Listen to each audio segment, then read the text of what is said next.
बड़ा पैनल है इस पर चर्चा करने के लिए। डॉक्टर सुधांशु त्रिवेदी का अभिनंदन करिए, राज्यसभा के मेंबर ऑफ पार्लियामेंट है और बीजेपी के लोकप्रिय प्रवक्ता हैं।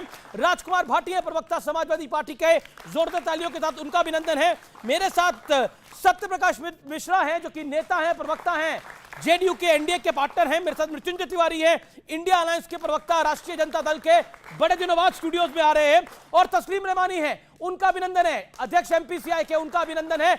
आपकी भी जोरदार तालियों के साथ अभिनंदन है। शुरुआत डॉक्टर सुधांशु त्रिवेदी आपसे कर लेते हैं। सुधांशु जी, बीते 10 दिनों में बहुत कुछ हुआ है। देश में का सदन भी चला है और उस सदन के अंदर नेता प्रतिपक्ष श्री राहुल गांधी जी ने एक बयान भी दिया है, प्रधानमंत्री मोदी ने पलटवार भी किया है, इलाहाबाद हाईकोर्ट की टिप्पणी भी आई है। ऐसा क्यों भारतीय जनता पार्टी को लग रहा है कि अगर हिंदुओं की बात हो रही है, तो अगर बीजेपी की बात हो रही है, आरएसएस की बात हो रही है, तो वो हिंदू की बात है? देखिए राहुल गांधी जी, बीजेपी और आरएसएस तो नहीं है। देखिए, जो राहुल गांधी जी का बयान है वो कोई जाके चेक कर ले, उसमें वर्ड है जो लोग हिंदू हिंदू की बात करते हैं वो हिंसक हैं। उसमें बीजेपी आरएसएस कहीं नहीं बोला। जब प्रधानमंत्री जी ने इस पे आपत्ति दर्ज की तो उसकी सफाई में उन्होंने बोला, यानी उनके दिल के अंदर का जो भाव था बहुत साफ हो गया। देखिए, राहुल गांधी जी नेता प्रतिपक्ष बने हैं, उसके बाद उम्मीद थी कि बड़ी संख्या अगर उनकी विपक्ष में बढ़ के आई है और थर्ड अटेम्प्ट में थर्ड डिजिट नहीं मिला, पर कम से कम नेता प्रतिपक्ष का पद मिल गया तो कुछ जिम्मेदारी पर 99 तो मिली है। हाँ, वही थर्ड, मतलब जो मैंने पार्लियामेंट में भी बोला था, एक बार बोल देता हूं।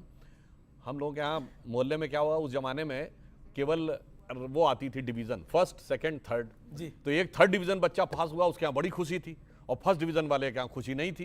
क्यों? क्योंकि तो मेरिट एक्सपेक्ट कर रहा था।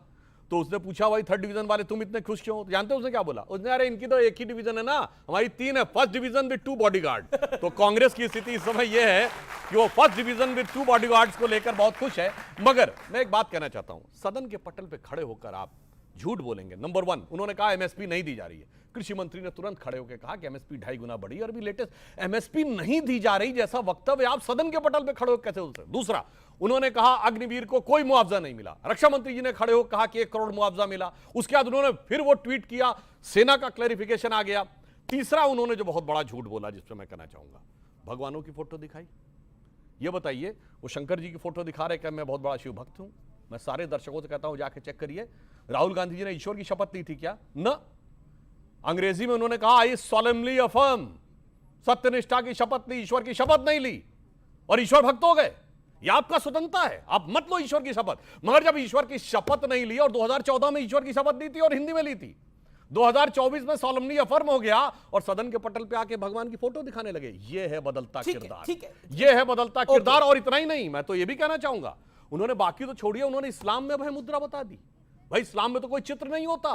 मुझे कोई उलेमाओ इकराम बताए कि वो उनको इल्म हुआ या फजल हुआ या इहलाम हुआ, और अभी तक किसी मुस्लिम ने कुछ बोला नहीं कि साहब वो अभय मुद्रा कैसे दिखा दी। ओके,